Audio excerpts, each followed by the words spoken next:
So welcome everybody. My name's Anjana Roy and I am a co-op member pioneer and I'm linked to the Barry Road co-op, the Summing co-op, the Alton Rise co-op, and then the funeral care in Kingsthorpe and on Barrack Road. And just someone else coming in.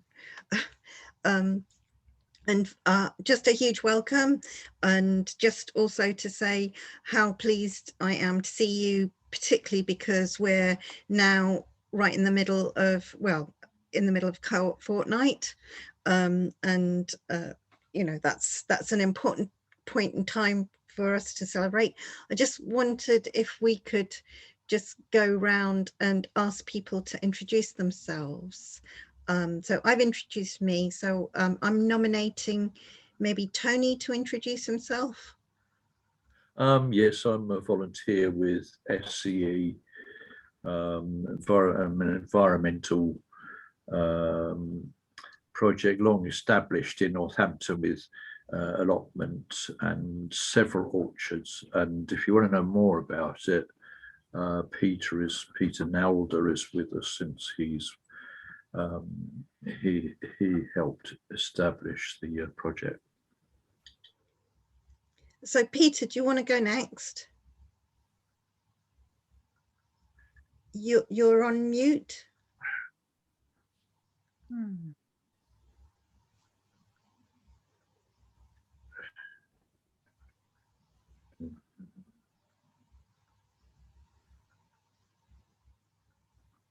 Ah, that looks better. Can you hear me? Hello there. Hello, Tony. Very first words I heard you say were S, C, and D. And I joined. Yes. Is there a specific question, or I'll just talk about SCE? Yeah, can you just introduce yourself? Yeah. Sorry, I'm Peter, surname Nalder. And South Court Environmental is about 26, 27 years old. Started it with other people. Aims are to promote wildlife diversity, produce food in an organic way, and food means veg and fruit, and we have beehives and therefore honey production as well. And third thing is to involve everybody in it that wants to be involved. That could be people helping us or people wanting to eat the fruit or whatever. And that's about it, I suppose. But we have one other little project to mention, or two really. One is care and attention to bees, not just honeybees, but all the other bees as well. And the other one is that we have a place we call Up in the Barn, which is a sort of museum, which we've made use of for events involving the elderly and everybody else, and specifically some to do with Alzheimer's. We've had gangs of folk in, and because we got old stuff, we put it on the table and say, anybody know what this is? Even if we know what it is. And they get talking, which they haven't been doing for a little while usually. That's about it. Okay. That's really great. Also to stress that South Court Environmental is a co-op that's locally, a local co-op. And again, as I said right at the start, we're in co-ops fortnight, and the theme this year is join a co-op. So you know, if you're in a co-op, please let us know how we can join you, how people can join you, and we can try and promote that. Okay, I'll do that. Okay. To all of you, or to just you, Angela? Well, if you get promoted, if I give it to you, you'll give it to others. So. Sure. So Shelley, do you want to introduce yourself?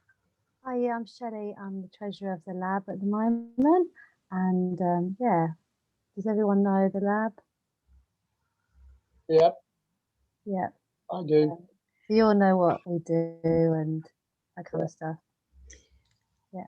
And, so, yeah, I've been involved. And also the lab is another local co-op as well. Yes. Yeah. we joined Co-ops UK as well last year. So yeah, we're definitely a co-op. Yeah. And it's co-op that again is promoting membership as well. And if you give me information about how to join, well, you can just go in and join, can't you? Yeah, I mean, you can do it online, or you can do it, yeah, send us an email. But we've got a website now, so you can actually show your interest. If you've never been a member before, you just send us a little bit of information, like your name and email address, and then we'll send you over the application form. But yeah, if you come in, yeah, we can sort that out as well. Yeah, either way. Really great. So Sharon, do you want to introduce yourself? Yeah, my name's Sharon Prendergast. I'm just a co-op member and interested to learn a bit more about what's going on, and I don't have any specific role or anything, so I'm nice and quick. And very welcome. And Rose, do you want to introduce yourself? Yes, I'm in the USA and I am a working class person, high school dropout, and have been doing organizing work for many years. I've been not too active this past year, but I work with something I started called Putting Equity to Work in the Neighborhood. It's an organization to foster cooperatives and cooperativism, training, resourcing, and linkages for working class and people and women especially, and multi-generational people and people with disabilities to access getting involved in creating and sustaining a cooperative economy. Yeah. That sounds incredible work, Sky, and coming all the way from the US to our little forum. I'm really grateful. I thought on a random basis, hey, that might teach me something to learn what's going on there. Okay. I know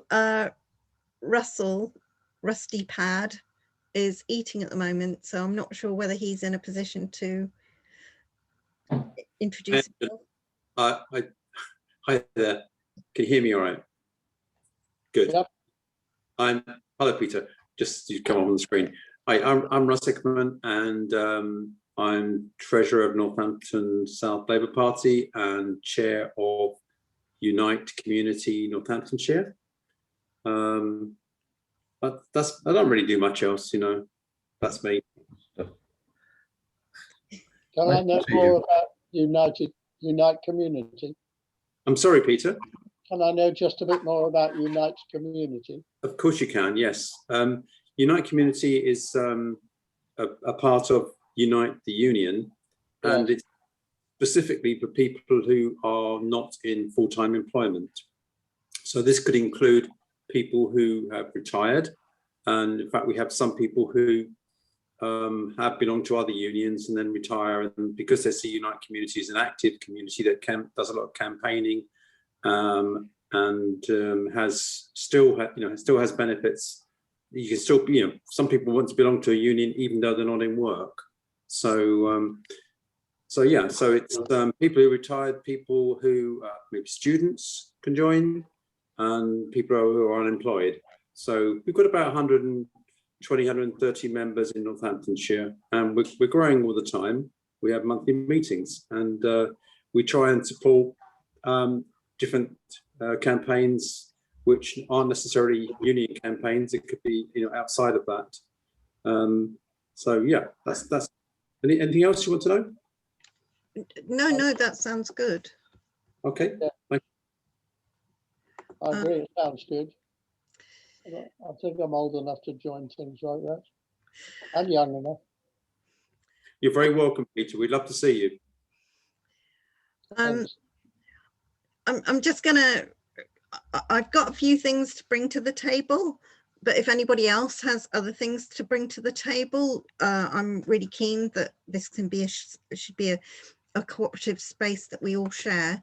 I just wanted to highlight a report by Co-ops UK that came out today, and it's highlighting in particular the resilience of local cooperatives and how they're much less likely to have fallen over and died, as it were, wound up as a result of COVID. And so there's been a 1.2% growth in the number of UK co-ops. There have been 84% more co-op births than deaths, and co-ops are 4 times less likely to cease trading. And in particular highlight the report that has come out. So Co-ops UK today have been doing a lot of lobbying to try and encourage particularly the government to invest more in local co-ops, which is really, really good, as a way where we can get community-based activity that works for all of us. The other thing that I wanted to highlight was that the cooperative group at the moment has a number of big campaigns, and one of them is in relation to food poverty. One of the things that we're in particular promoting at the moment is we've entered into a partnership with an organisation called Hubbub.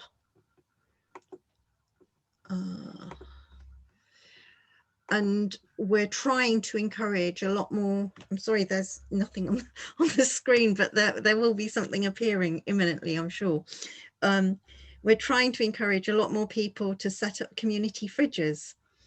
And if you can look, these are where the community fridges are. And at the moment, we've got one in Toaster and one in Deanshanger and one in Kettering, but not very well, nothing in Northampton at all.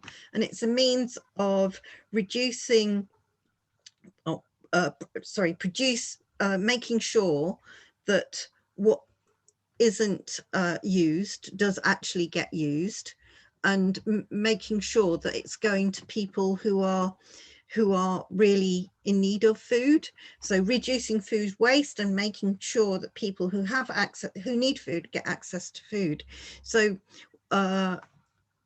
this Hubbub site has a toolkit about how to develop a community fridge, and it might be something that you would like to do. At the moment, the one in Deanshanger is a very new one, and it's based in a local school. It's only operating maybe an hour every day, but it might be other models that you can do. At the moment, if you do this, the co-op is offering something like £4,000 for your costs, like storage costs, purchasing the fridge, training volunteers, that kind of thing. That is something that we could try and work with you, and certainly in Northampton there seems like there is a need. All the stores have food share partners, and they can have up to 3 food share partners each. So I know in particular that in the Dustin store, they have had difficulty in particular in Dustin Upton getting food share partners. But these are regularly reviewed, and it is something that we can do. So at the moment, I know, so something like Semilong Co-op, we're supporting not only Semilong Community Exchange, but we're also supporting the Sikh Youth and Community Centre.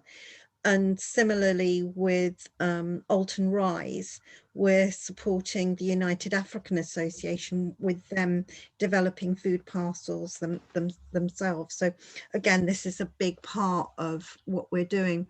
If you wanted to know more about that, there is an event later on this week that the Co-op Party are running, but it's got speakers from the cooperative group, the co-op as it were, and I'll just put the details of that in the chat in case anyone's interested.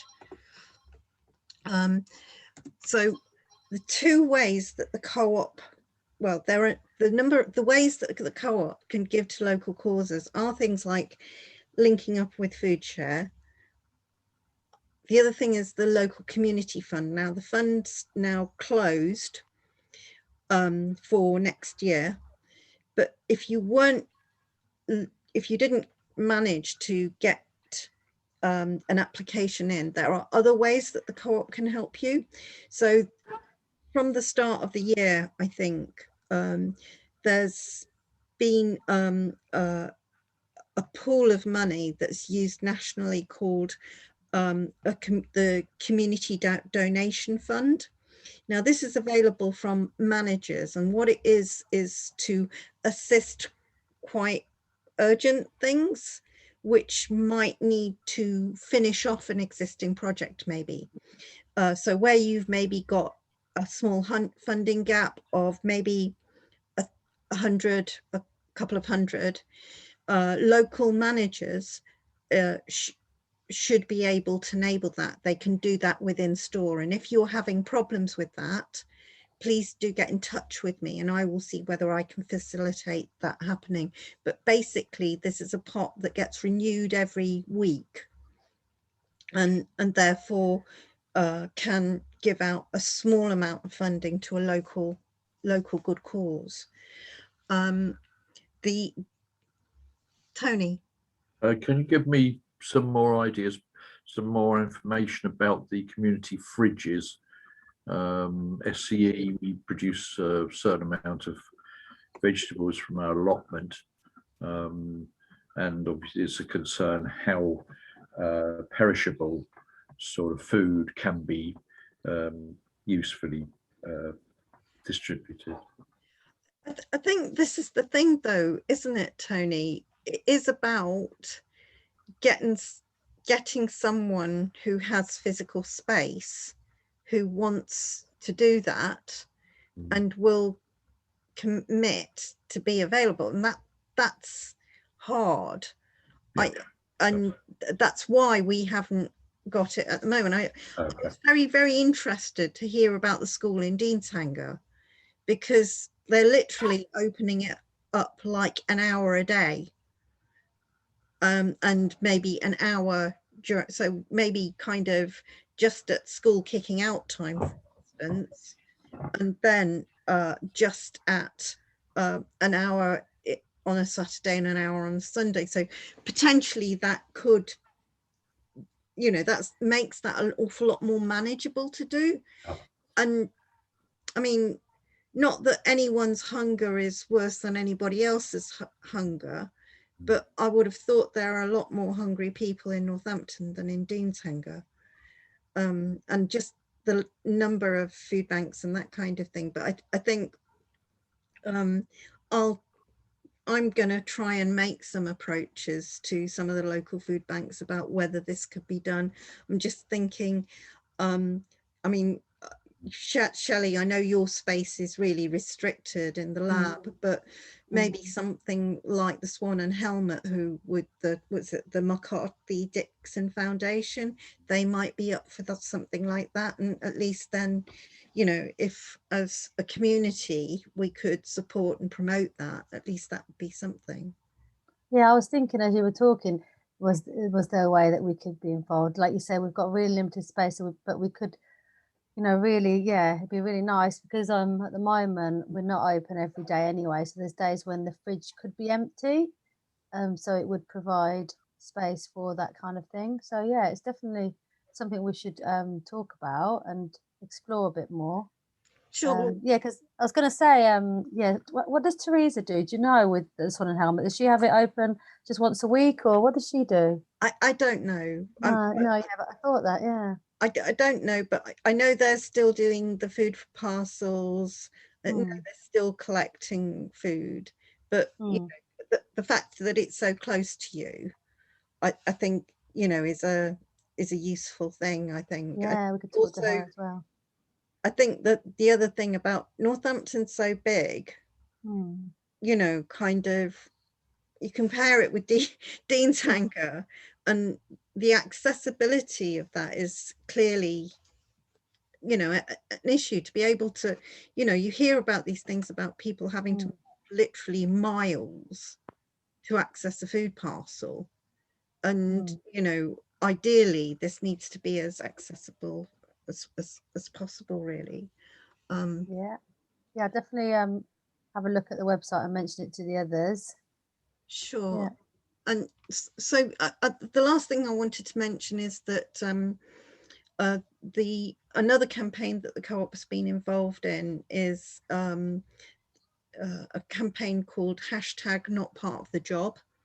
So today in Parliament there was a reading of a bill where the co-op was trying to influence local MPs to get more sanction or greater protection for shop workers in particular experiencing violence in the workplace, in particular in terms of the Semminglong co-op. They've identified quite a lot of violent incidents, so the co-op's actually invested quite a lot of money in making sure that all staff have things like well, all staff should have headsets, but body-worn video cameras and CCTV inside the store.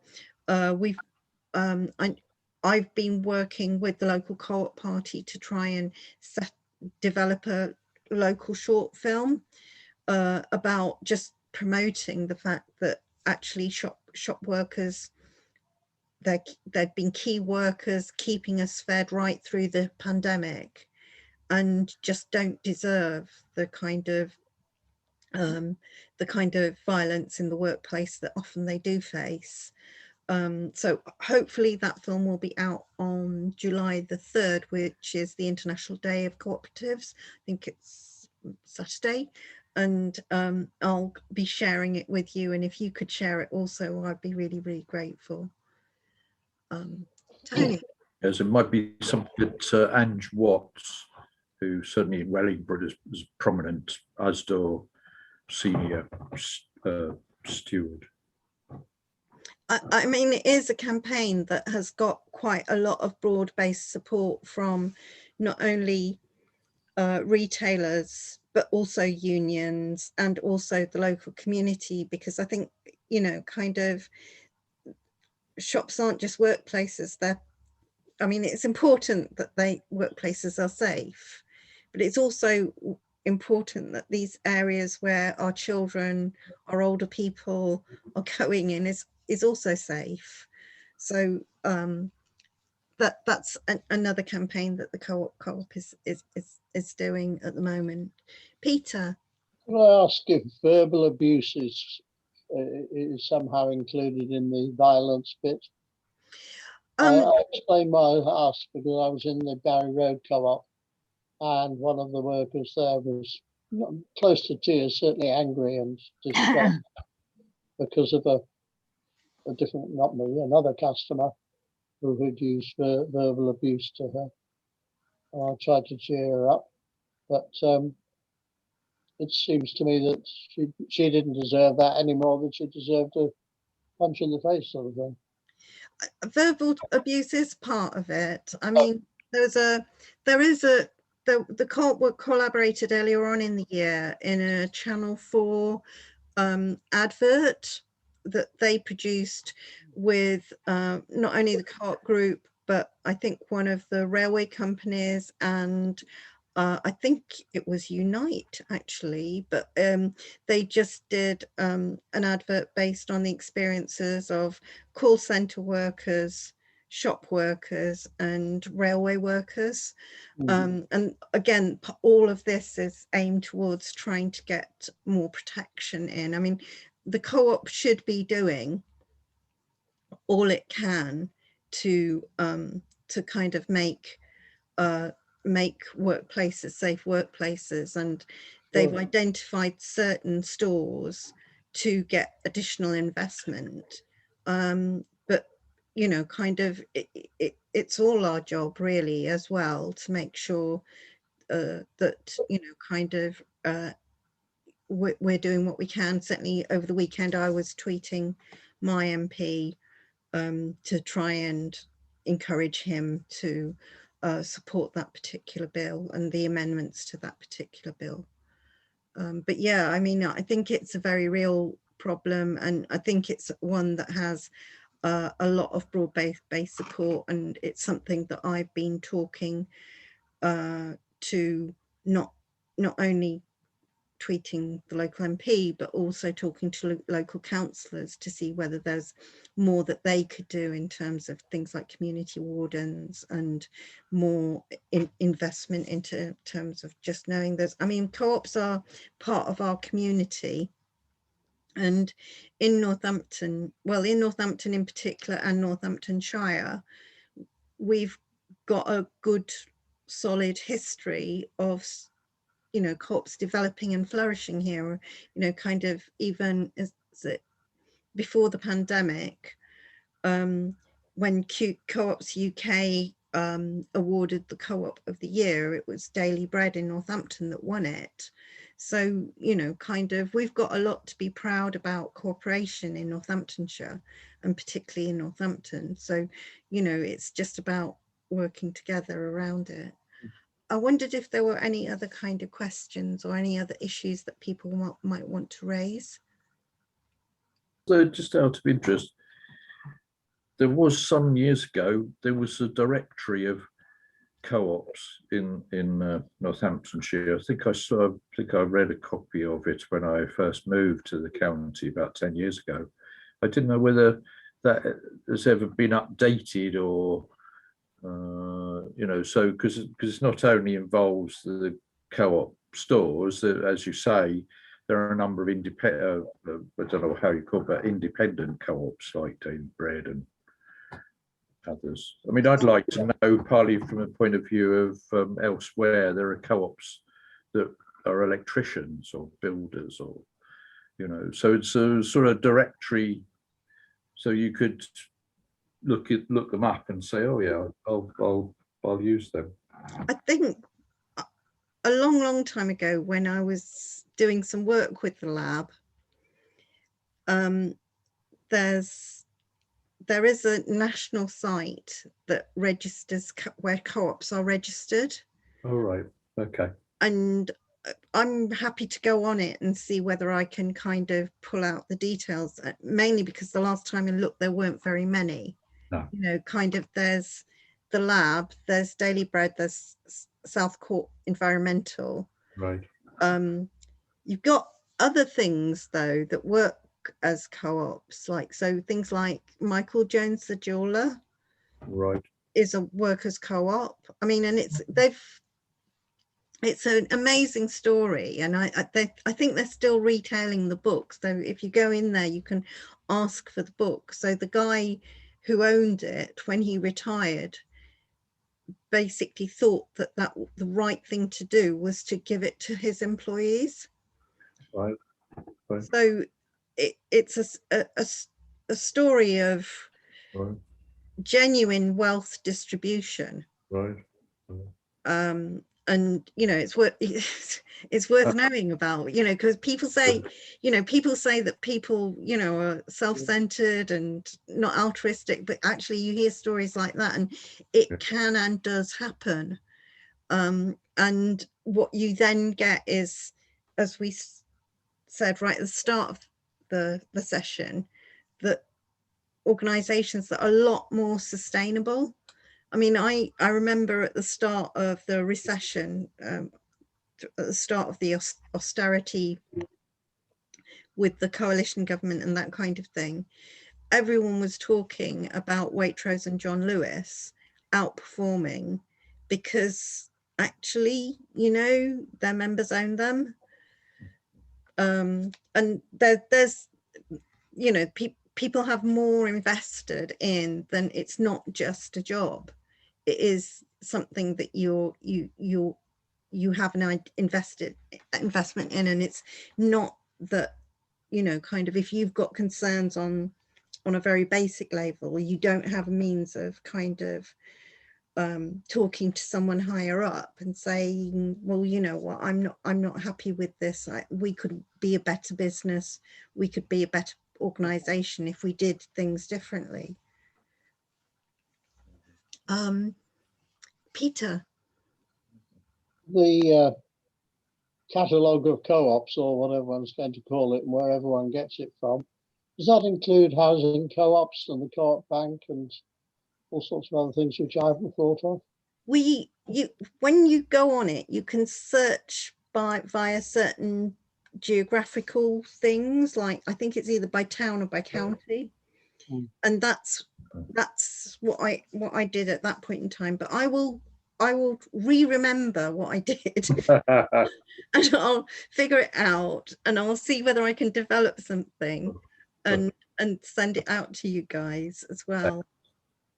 Another question, does Co-ops UK, does that have a listing of everything from everybody that signed up for They that? must do. I mean, Shelley, you've recently joined. Oh, I don't know actually. Yeah, I haven't looked that much on their website, but yeah, it's worth having a look on their site. Yeah, I'll have a look. I think the real issue for me is, having had a long-standing connection with cooperation and cooperative movements and that kind of thing. Northamptonshire is one of the few places where you don't have any cooperative infrastructure. So in other parts of the country, what you would have is things like, well, historically they were called cooperative development agencies. And the one in Northamptonshire kind of dissolved a long while ago, probably 6 years ago, 5-6 years ago. And that's a gap. That really is a gap, you know, and it means that this way of working that is more sustainable isn't necessarily being considered by other people as a way of working. And you know, kind of, there are those whole thing about the co-op values and principles, yeah, and one of the key principles is that you should be supporting other co-ops, you know, and that's one of the reasons why I'm at the moment, the co-op group is supporting South Court Environmental, and we need to continue supporting South Court Environmental. So, you know, kind of like in whatever way we need to be thinking about this kind of thing. And like I say, it does offer different kinds of opportunities to, you know, kind of get involved, even like I say, if it's around food share. I mean, particularly Shelley, that is something that you might want to consider, becoming a food share partner. Definitely, I'd love to find out what's involved. Yeah, I think it would be great. Yeah, I think our members would really love that. Definitely. I think in the past we've been a bit wary because we saw obviously the amount of work that Elsie's had to do and the amount of volunteers you have to have and the amount of yeah, you have to have a really great organized sort of like a volunteer coordinator and everything. So I guess, but I think you can see, like you said, you can minimize it to fit around your capacity and then grow it slowly rather than taking on too much and not being able to cope. So I guess if you start off small and just make sure that you don't overburden the team sort of thing, then definitely, yeah. So the advice, stores can have up to 3 food share partners. So that what they will do is they will rotate, they will do things like say, oh, here are your days to pick up the food. Right. The disadvantage is that often they'll want you to pick up the food later in the day. Right. And that's a disadvantage for some people. But what the concept being that what we want to do is to make sure that the food waste is minimized. So the co-op generally, in terms of its business model, the business model is about being a local convenience store. So a lot of discounting goes on during the course of the day to try and, you know, kind of not put the food to waste. And then after that, there's the other food that comes out. But certainly I can put you in touch with Anne from the United African Association. She recently went down this route.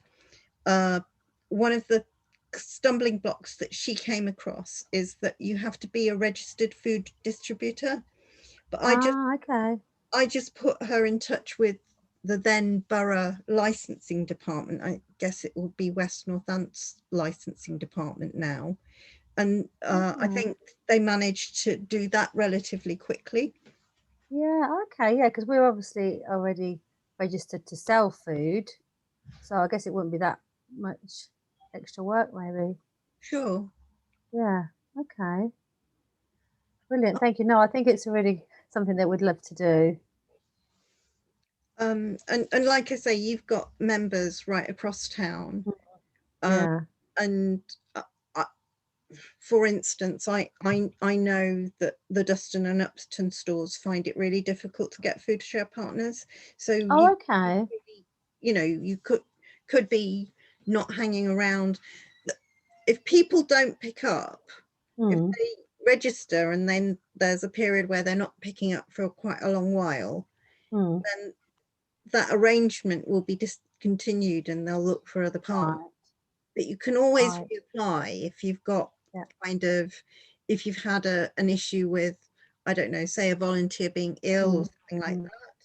But what they're after is that the waste is minimized. And could we use it to make food for the community as well? Like, for example, we wanted to do cheaper food for the community and things like that.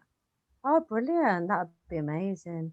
Because, yeah, we're working with a chef now and he really, he wants to be sustainable, like food-wise. So I think he'd be interested in doing that. So, yeah. So, I mean, even with the African Association, what they're doing is they're putting it into food parcels. So it's not necessarily, kind of what you get is what you distribute. You might be doing a number of different things.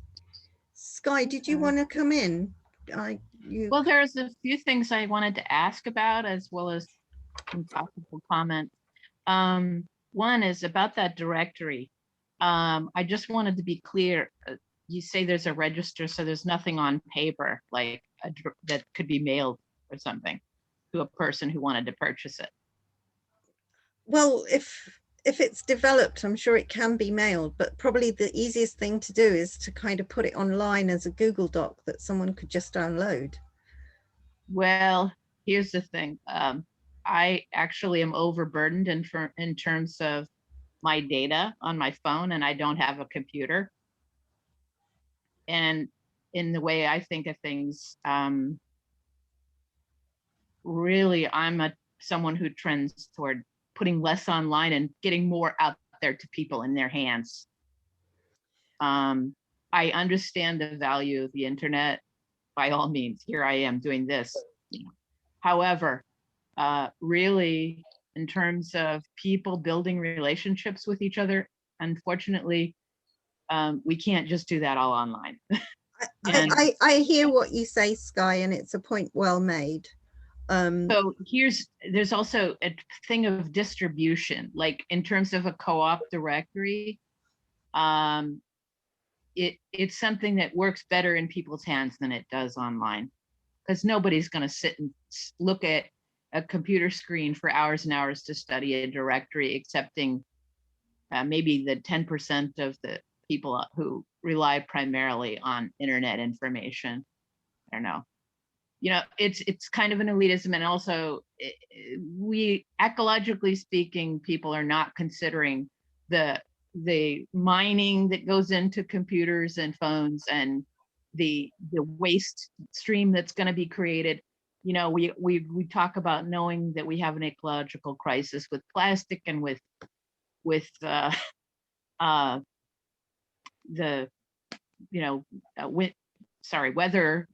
but we don't recognize that there's a problem with creating an endless demand for computer materials and phones and technology mining for the raw materials.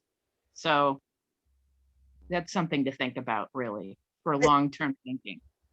Also, working class people don't have time to sit on the, studying things online for every bit of information.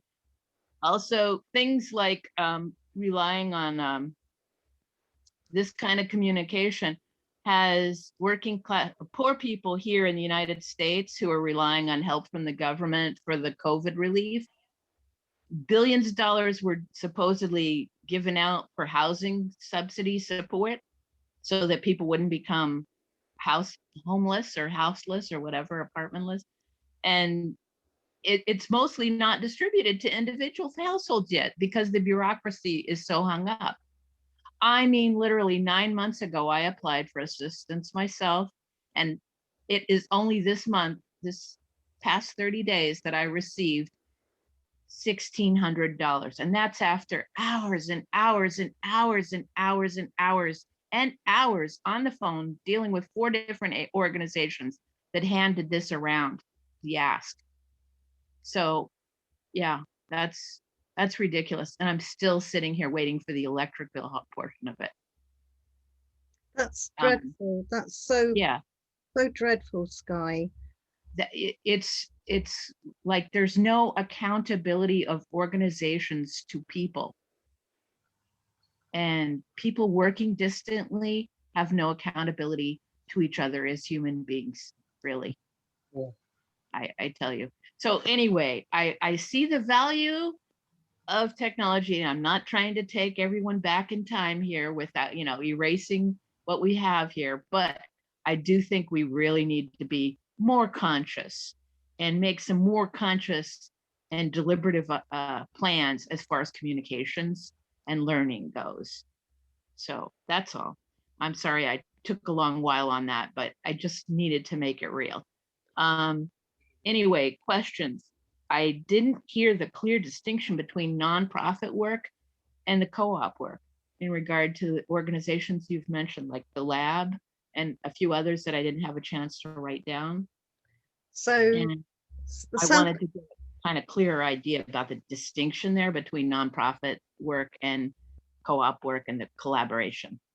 So I would say both the lab and South Cork Environmental are non-profit cooperatives.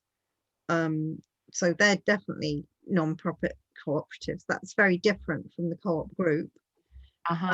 Where we do make profits, we reinvest into the community, and also we reinvest into other projects. So about 2 years ago, I went to the co-op group AGM, and I was just kind of completely knocked out by some of the investment decisions they were taking. So particularly investment decisions into housing in particular, which, you know, was it's the right thing to do. You know, this, and to have this huge organization like the co-op making investment decisions into housing, I think, again, is the right thing to do. Over the pandemic, the organization not only invested in things like they put large amounts of investment into the food voucher system, particularly for school children, and then were effectively frozen out of the government's food voucher work. And when the government found that there were kind of some really major teething problems with the food vouchers that they were giving out to parents, you know, kind of it was the I told you so moment. And I think also the co-op, in terms of people like me, member pioneers, were particularly encouraging us to get involved in mutual aid work, to support people during particularly the lockdown for people who were clinically vulnerable. Yes, the co-op group is profit making, but it's still trying to live up to those principles around cooperative values, which is about, you know, being community focused, focusing on equality, and focusing on supporting other co-ops as well. So when you say the co-op, that's different than the lab?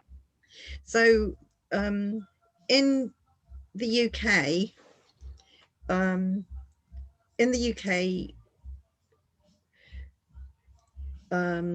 the co-op group was developed by a group of individuals called the Rochdale Pioneers.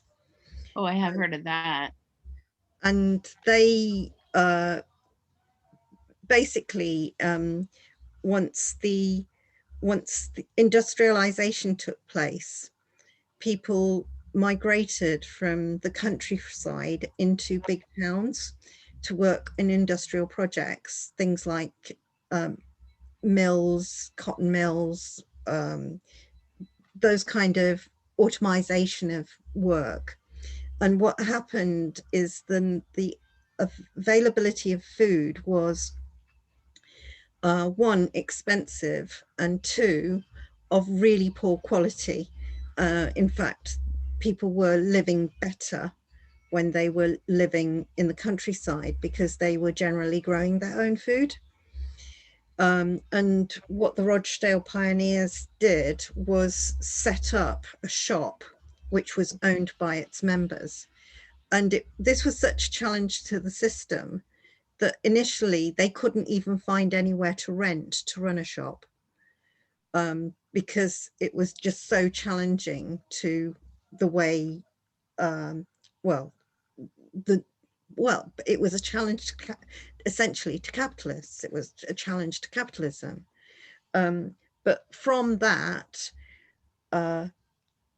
co-op stores, food stores developed. Now the co-op group used to be a wholesale purchaser, but over the course of time has become not only a wholesale purchaser, but an organization that runs local stores.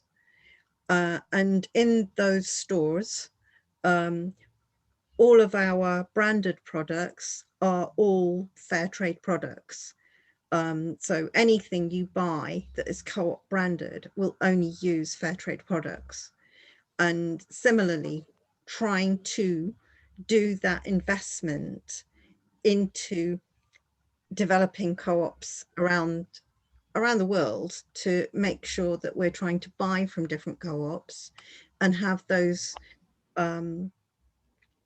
articles in our stores. So we're supporting co-ops working as well. So yeah, when we're talking about the co-op, what we're talking about is quite a large organization that has probably several thousand stores across the country. But what they also do are, so they not only have the stores, they have, again, probably several hundred funeral care kind of organizations. They also have other aspects of their business, like they invest and support cooperative schools.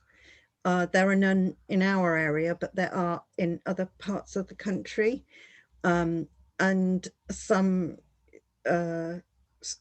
nurseries as well. So that's they do develop everywhere, but it is a big organization. But one of the things they've tried to do over the last four years or so is invest in posts like mine, which are member pioneers. So we're meant to increase the social offer locally of the store by connecting with local people at a local grassroots level and doing things like suggesting, hey, there's this money for a community fridge.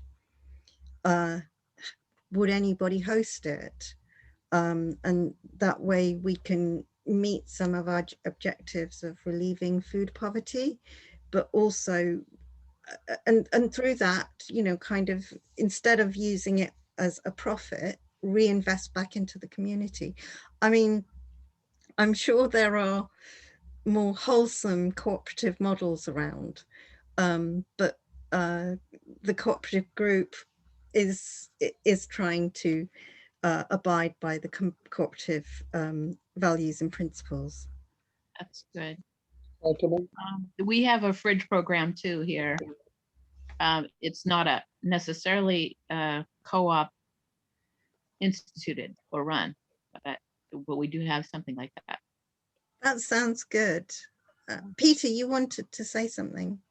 Yeah, a few things actually. The first is that Southcourt Environmental Co-op came into being with the assistance of the NCDA, the Northamptonshire Cooperative Development Association. When we changed the status of it in terms of co-ops, which we did a little while ago, they were not available and we did it anyway by using information online. But to have a human being the other side of a desk is quite different, I found. Second thing is about the availability of some sort of a catalogue of who's co-oping in various places. And on that, I would suggest that there are people who signpost those in needs, whatever the needs, to organisations which may be of help. They should have access to an easy guide to cooperatives. People may, for instance, be in need because they're lonely. Well, co-ops can contribute to cures for loneliness. And in addition, I don't see any reason why there shouldn't be such a catalogue, call it catalogue, within the libraries for people to consult so that librarians can indicate where to look. All of those things are possible, but I don't think they exist.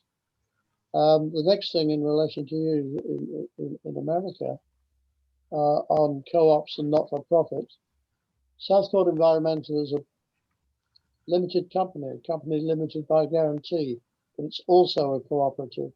It's certainly not profit making. On a good day, we're not loss making. All sorts of different organizations can be not for profit, and that means various things. Cooperatives mean more than that and less than that. Less than that in the sense that they can, just as co-ops, they can make profits. But as in our case, for instance, as a cooperative, if we went fut, everything that we own, which is not a lot, and everything that we do, which is lots, would have to be transferred to another such organization that is not for profit, preferably a co-op. That's our preference, not a requirement. And so that our work should carry on and that nobody at the dissolution of Southcourt Environmental, should that happen, none of the members, none of the directors, nobody walks away with a back pocket full of coins. It's all still there within SCE for whoever takes it on and takes it further. So that's part of, I think it's part of cooperative rather than a part of not-for-profits. So that's one of the differences between the two things. And by the way, as I just suggested, you can be both. We are both. The third thing I wanted to say is, how about meeting up sometime, shall Physically? Yes. Yes, definitely. Yeah, of course, we'd love to. Because who was it that was saying about the was it growing fruit and veg? Is that you? Was that you, Peter, Yeah. or was that Tony? Oh, okay. Yes, Oh, definitely. Tony as well may have mentioned it. Sorry, Tony. Sorry? Tony as well may have mentioned it. I don't know. Okay, yeah, definitely. Yeah. Yeah, let's arrange something, Peter. Good. And Jonah will probably tell us how to do that. I don't like taking responsibility. What do you think of that, Jonah? We'll find a way. Okay. Are you guys part of Equal Exchange? Sorry, say it again. Are you What? part of Equal Exchange Network? No. Should we be? Should we be? Because we're not. Oh, yes. It's a distribution company, marketing company, consumer cooperative, worker cooperative, interlinked fair trade oriented or fair trade focused, fair trade economy building organization. There you go. Okay. Okay. Thank you. I'll investigate it. So it's create a more democratic economy on a broad basis involving consumers, the workers, and all.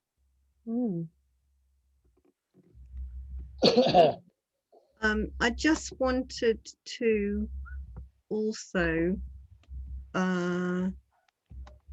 show you, you can search for co-ops on the Co-op UK directory.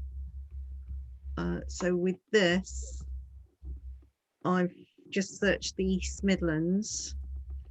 Do Rushden and Diamond still exist? Or did they wind up? I don't know. I'm not a football enthusiast. Football fans Yeah. here. They still exist. Oh, they do. Good. Yeah, they still exist. Um, But they play in Rushden, or maybe even Burton Latimer. so yeah, you can search on geographic region. Oh, so that's one locally. Blackcurrant Housing Co-op.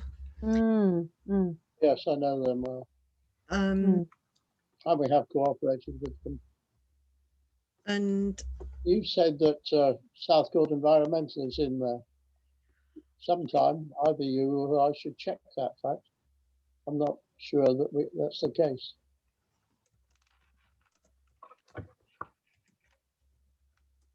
If it is the case, I wonder why.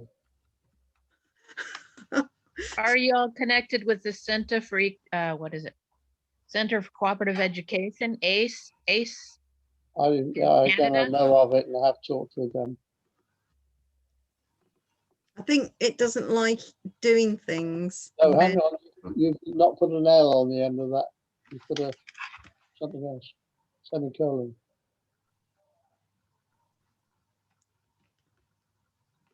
Right, I don't know whether you have to. Thanks, Shelley.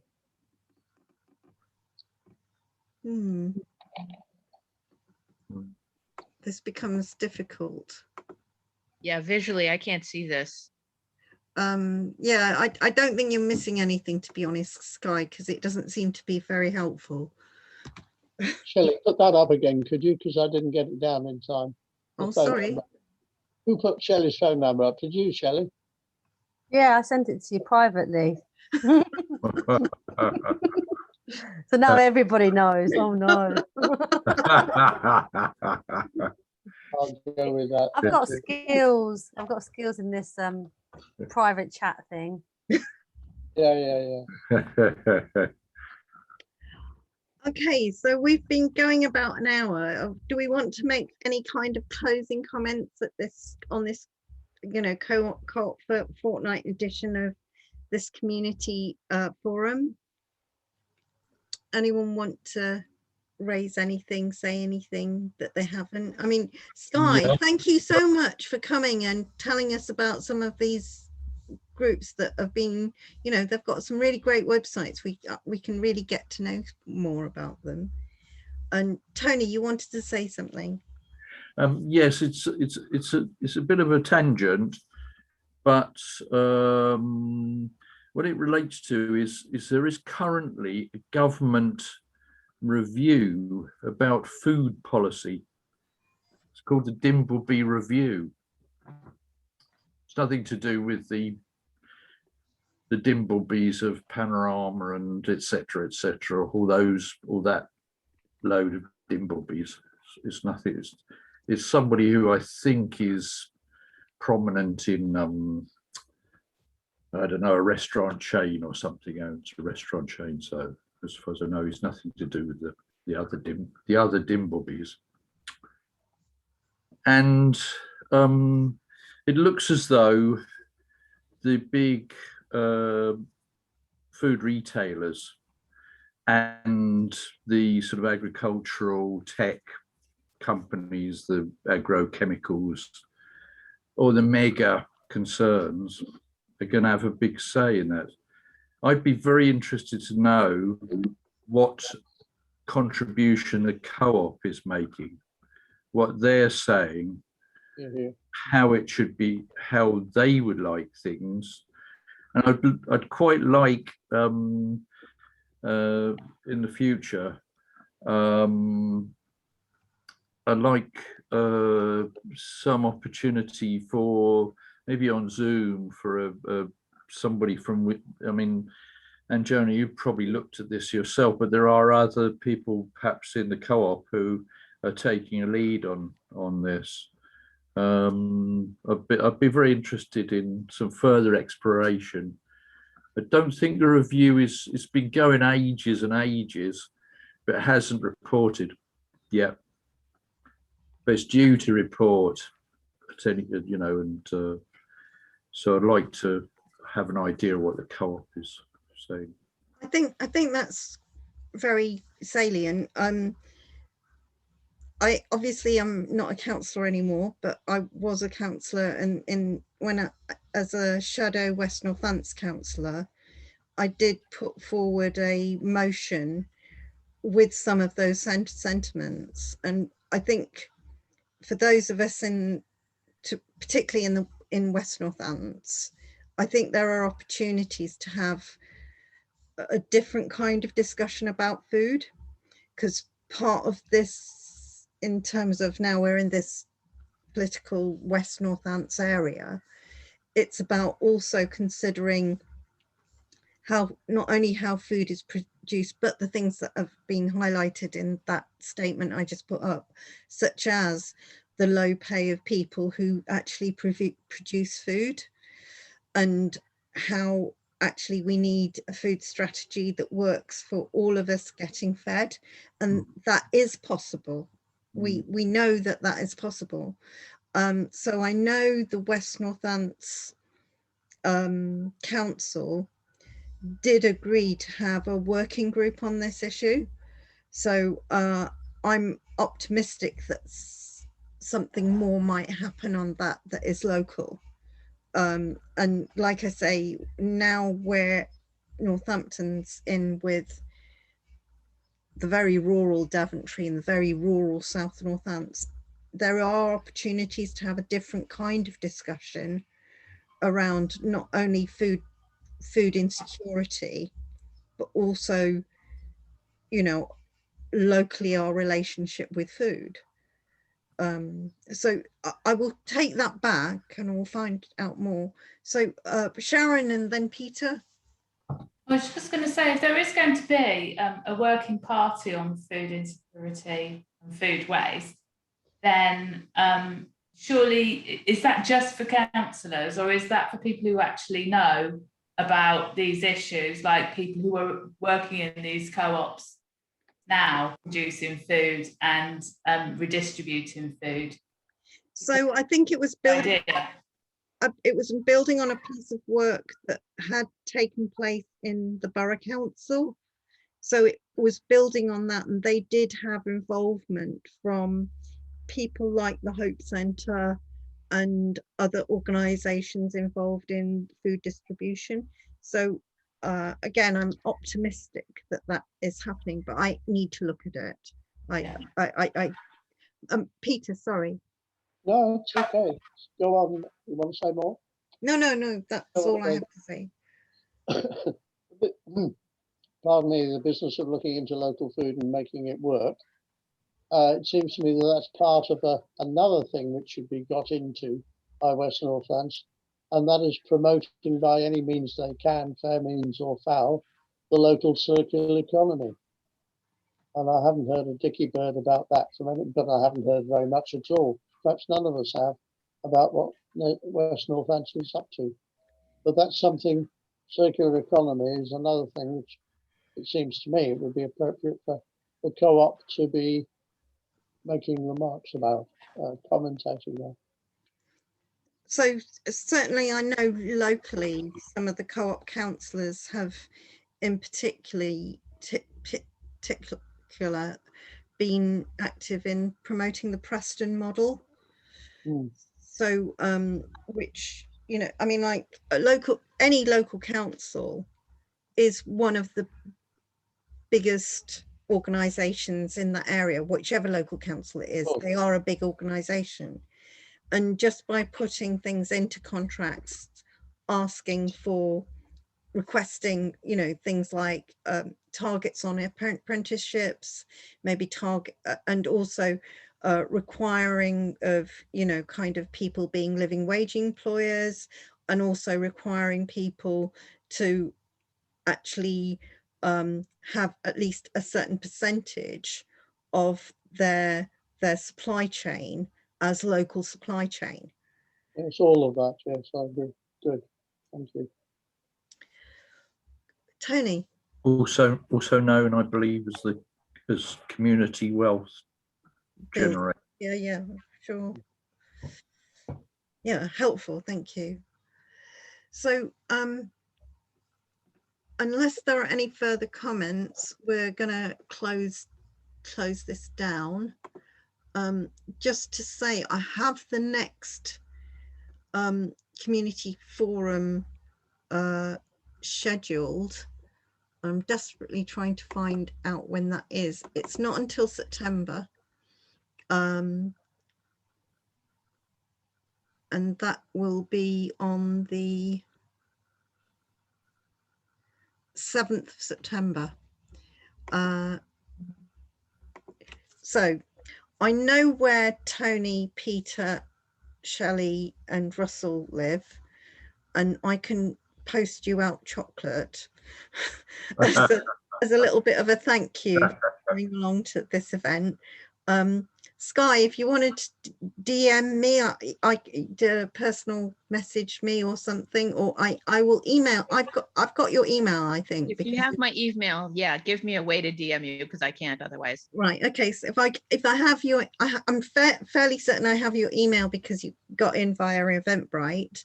So I'll fish out your email and I'll figure out if I can send you chocolate too. Thank you. Can I ask you one question before you go? No, sure.